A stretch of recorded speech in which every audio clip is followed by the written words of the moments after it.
saya Nadia Isneni, saya dosen di Departemen Farmasi Universitas Syah Kuala. Saya menyelesaikan program S1 Farmasi saya di Universitas Syah Kuala dan melanjutkan profesi apoteker di Universitas Indonesia. Saya melanjutkan S2 saya atau program magister saya di Prince of Songkhla University Thailand pada bidang Cosmetic Science. Hari ini saya akan memberikan contoh pembelajaran belajar mengajar kami pada Departemen Farmasi pada mata kuliah kosmetologi. Kosmetologi ini adalah salah satu mata kuliah yang menganut program Project Based Learning, di mana persentase penilaian yang kami anut adalah 70% pada team based project dan kemudian 30% pada tugas, di mana masing-masing tugas di breakdown menjadi 3 tugas 1, tugas 2, dan tugas 3, di mana masing-masing persentase adalah 10%. Pada mata kuliah ini terdiri dari 16 pertemuan yang diawali dengan pendahuluan dan pengenalan RPS serta kontrak kuliah dan diakhiri dengan presentasi proyek yang akan dilakukan oleh masing-masing kelompok. Pada presentasi proyek, seluruh dosen pengampu mata kuliah kosmetologi akan berhadir dan memberikan review terhadap proyek yang sudah dilakukan oleh mahasiswa. Pada setiap pertemuan di mata kuliah kosmetologi ini terdiri dari pemaparan materi, ceramah, serta diskusi mengenai proyek yang akan dilakukan oleh mahasiswa, serta evaluasi sejauh mana proyek sudah dijalankan dan siap untuk dipresentasikan. Berikut adalah proses belajar mengajar pada mata kuliah kosmetologi pertemuan kedua tentang materi kosmetika pembersih. Assalamualaikum warahmatullahi wabarakatuh. Waalaikumsalam warahmatullahi wabarakatuh. Alhamdulillah kita masuk ke pertemuan kedua ya. Minggu ini ya. Minggu lalu kita udah belajar tentang apa?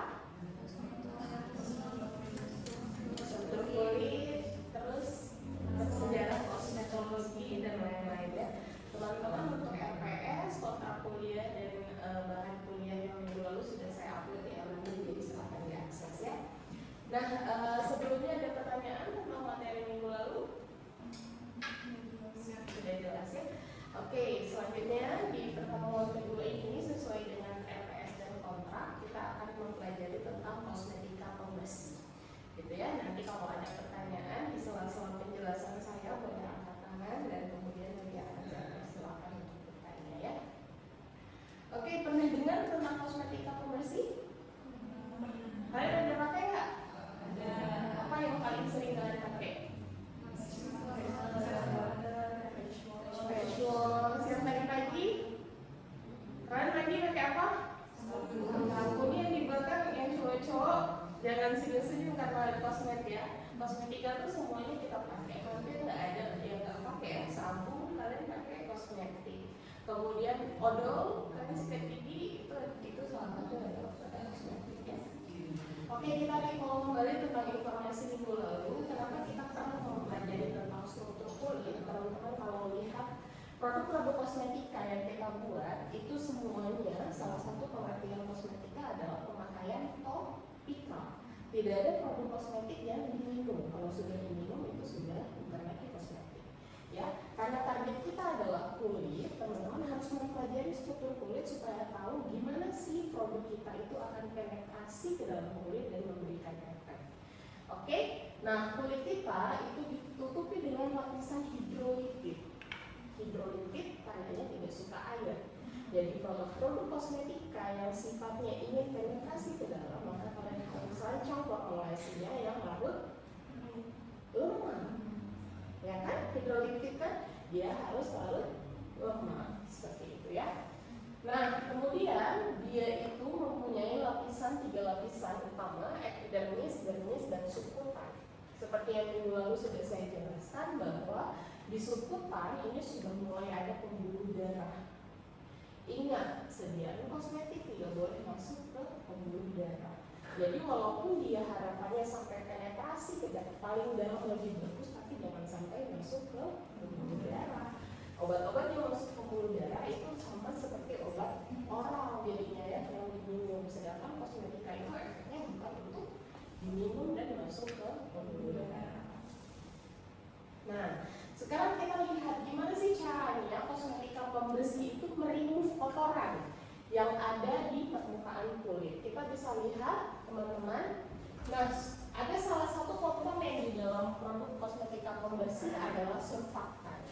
Nah, surfaktan ini dia fungsinya adalah untuk menurunkan tegangan permukaan medium yang di larutannya. Jadi teman-teman, fungsinya dia adalah karena surfaktan itu dia punya dua ujung, ada kepala dan ada ekor. Kepala itu sifatnya polar, ekor sifatnya non-polar. Ya, jadi kalian kayak kalau kembali informasi semi solid ya, semi solid kan kalian ada bekerja dengan emulsifier dan lain-lain. Gimana caranya dia mengikat kotoran? Ini adalah permukaan kulit kita. Di permukaan kulit kita itu ada kotoran yang sifatnya larut air atau larut lemak. Jadi kalau kotorannya seperti ini, dia larut lemak atau non-polar, maka yang akan berikatan adalah ekornya. Dia akan berikatan sehingga membentuk ini namanya misel. Ya kan? Kalau seluruhnya sudah diikat dan membentuk misel, saat dicuci dia akan larut. Gitu ya. Jadi gitulah konsep gimana caranya si kosmetika pembersih mengangkat kotoran di permukaan kulit. Ini konsepnya supaya kalian bisa merancang formulanya. Jadi harapan saya di kosmetik ini kalian bukan hanya memahami konsep kosmetika pembersih itu apa, tapi tahu sebenarnya formulanya itu yang wajibnya terdiri dari apa aja. Ya, seperti itu. Kemudian kita lihat surfaktan ini menjadi salah satu key point di dalam persediaan kosmetika pembersih. Ada 4 macam surfaktan berdasarkan muatannya. Yang pertama itu ada kationik. Kationik muatannya apa? Positif. Ya kan?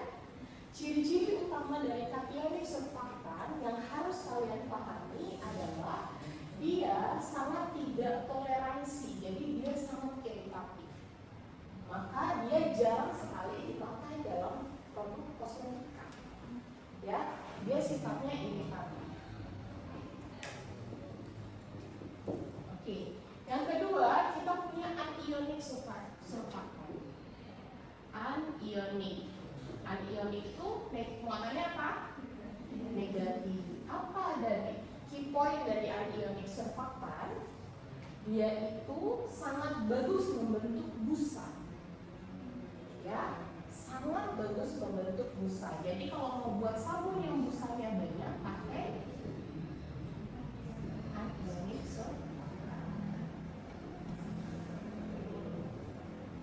Membentuk busa. Terus yang ketiga ada amphoteritic. Amphoteritic seperti apa muatannya? Amphoteritic itu dia bisa positif, bisa juga negatif. Dia punya dua muatan. Apa key point dari amphoteritic? Dia sangat less iritatif. Kebalikan dari si kationik. Namun dia tidak banyak membentuk busa. Contohnya biasanya dipakai kemana? Di sabun bayi. Sabun bayi itu harapannya busanya nggak banyak tapi tidak iritasi. Ya, jadi busanya sedikit tapi dia less iritasi. Ya. Yang terakhir itu ada non-ionic surfaktan. Non-ionic itu ada muatan nggak? Dia nggak ada muatan ya. Non-ionic surfaktan ini tidak ada muatan. Dia lebih tidak iritatif lagi dibandingkan amphoteritic. Jadi jauh lebih aman lagi dari amphoteritic. Tapi ya memang tidak, karena dia tidak mengiritatif. Yang mengiritatif itu sebenarnya busanya, gitu ya. Sehingga dia tidak bagus dalam membentuk busa. Ya. Tapi ini iritatifnya dua ya, satu tanahnya ya. Nah ini adalah key point dari surfaktan yang bisa kalian pilih.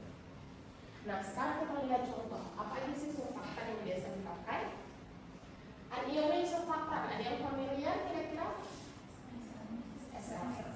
Ya, SLS sodium lauryl sulfat, terus sodium hyaluronate sulfat. Itu busanya banyak sekali. Ya, sabun-sabun yang di drugstore atau yang di Alfamart, di Indomaret itu rata-rata pakai SLS. Lifebuoy, Biore, karena dia harganya murah, pertama. Anionic surfactant itu harganya murah sekali, tapi kurangnya dia busanya banyak. Karena kita mandi nggak busanya banyak, kayak enak ya, ya kan? Dia busanya banyak dan kemudian dia tidak terlalu iritatif seperti ikan. Nah, saya nggak minta kalian hafal semua, cukup hafal golongan-golongannya aja. Jadi nanti kalian bisa kembangkan, ya. Tapi kalau dalam merancang formulasi itu kita nggak perlu menghafalkan. Yang penting teman-teman tahu kalau itu golongan apa dan kemudian nanti kita bisa baca referensi yang bersangkutan, ya. Kemudian kationik, apa yang pernah kalian dengar? Jarang ya? Jarang ya, karena ini agak jarang dipakai karena yang sifatnya iritatif tadi, gitu ya. Tapi kalian juga harus tetap tahu. Kemudian amphotericity, apa yang paling sering dipakai? Golongan bentain. Bentain sering ya dipakai ya. Bentain ini paling sering ada di facial wash. Coba kalian lihat facial wash kalian komposisinya apa? Pasti ada beberapa isinya bentain. Kemudian non-ionik, apa yang paling sering?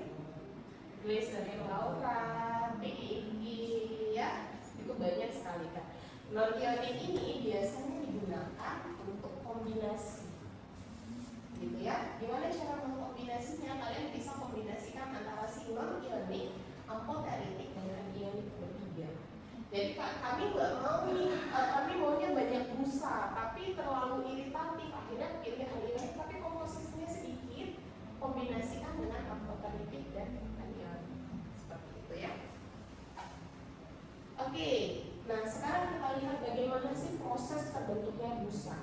Ya, saat kita merancang formula kosmetika pembersih, teman-teman, ada namanya reaksi samponifikasi. Ya, kalau nggak selesai kalian sudah pelajari di kimia organik ya, soal reaksi samponifikasi. Apa itu reaksi samponifikasi? Dia adalah reaksi hidrolisis asam lemak dengan adanya basa kuat atau biasa kita menggunakan NaOH yang menghasilkan busa dan gliserol, gitu ya. Busa ini yang biasa dikatakan sabun. Namun karena dia ada penambahan NaOH-nya, kita harus tahu jumlah si basa kuat yang dipakai itu berapa banyak, tergantung dari samponification value atau SH. Ya, biasanya akan diketahui nih untuk asam lemak ini, biasanya kan kita pilihnya lemak nih. Lemak ini kira-kira nilai SH-nya berapa? Nanti kita bisa hitung berapa NaOH yang akan dipakai. Dan ini merecall aja karena sudah ada di kimia organik. Nanti lebih bertanya saat kita merancang formulasi seperti apa. Oke, ini adalah formulasi cleanser. Ya, ada beberapa golongan formulasi pembersih. Dari mulai yang sifatnya liquid lateral cleanser, yang sifatnya bentuknya cairan saat dipump keluar busa, ya, facial foam.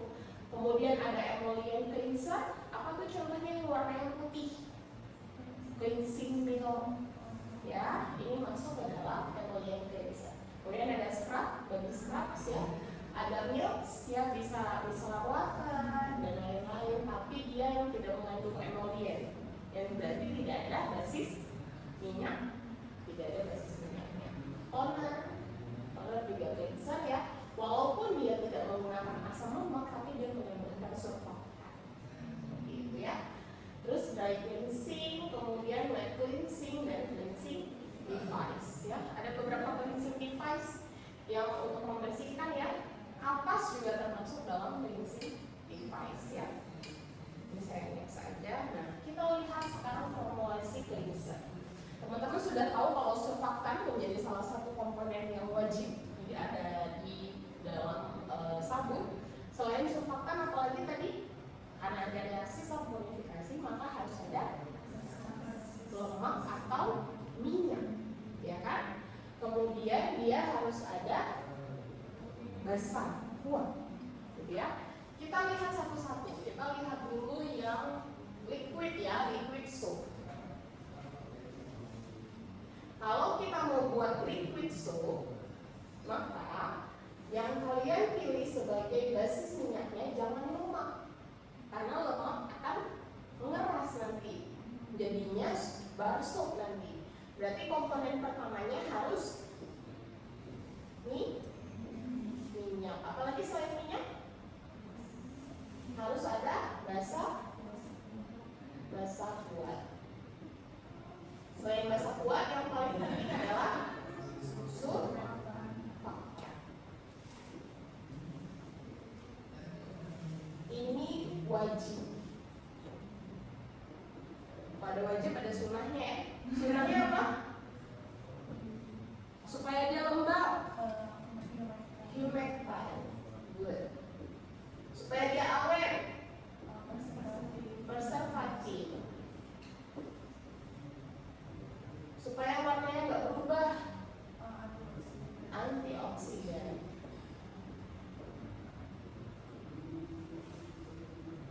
Selesai formula liquid soap, gitu ya. Kalau mau buat bar soap, ini minyaknya diganti sama lemak. Ya, kalian mau pakai beeswax, kalian mau pakai vaseline, lanolin, gitu bisa. Nah, ini adalah komponennya. Kalian lihat minyak apa yang paling cocok. Kita punya satu contoh di sini, fatty acid. Contohnya adalah laurat, asam laurat. Ya, kita ganti ke asam laurat. Ya, berarti di sini asam laurat. Basa kuatnya apa? Na. Surfaktannya kalian boleh kombinasi anionik aja, boleh dipakai amphoteritic juga, boleh pakai non ionik juga. Anionik ya, non ionik ya. Humectant yang paling aman apa? Kalau untuk sabun, jika dia bertemu dengan surfaktan, bagusnya pakai polyethylene glycol, karena glycerin itu bisa menurunkan pH, membuat sabunnya jadi encer. Ya, polyethylene glycol. Pengawet apa? Paraben basic ya. Apa lagi? Yang less iritatif? Eosil bisa. Ya. Antioksidan, vitamin E atau C ya. Jangan lupa ditambah estetiknya. Apa estetiknya? Parfum plus pewangi. Gampang ya, berarti ya, buat sabun ya. Bisa ya. Nah, ini juga ada beberapa contoh. Teman-teman bisa lihat. Saya punya beberapa cleanser. Ada toilet soap ya. Kemudian ada cream cleanser. Cream cleanser itu dia yang bentuk. Kalau ini kita buat yang transparan, sabun liquid yang transparan. Kita juga bisa buat sabun liquid yang nggak transparan, yang bentuknya seperti susu ya. Atau kita juga bisa buat shampoo. Shampoo itu dia lebih kental dibandingkan sabun.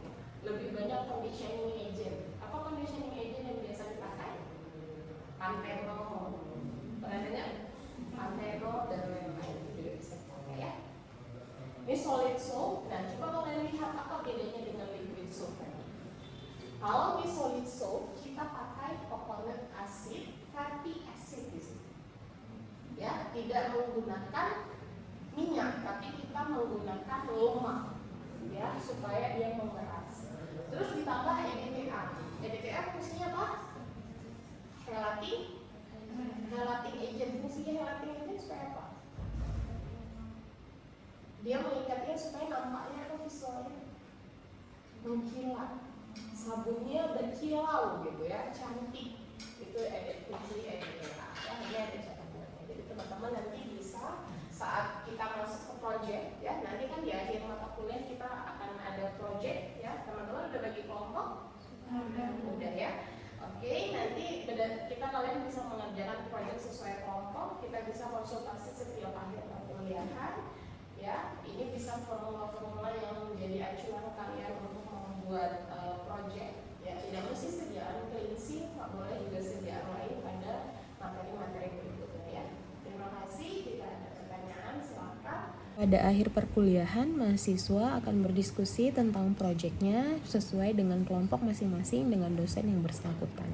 Sekian cuplikan dari proses pembelajaran pada mata kuliah kosmetologi dengan materi kosmetika pembersih. Semoga bermanfaat. Saya akhiri. Assalamualaikum warahmatullahi wabarakatuh.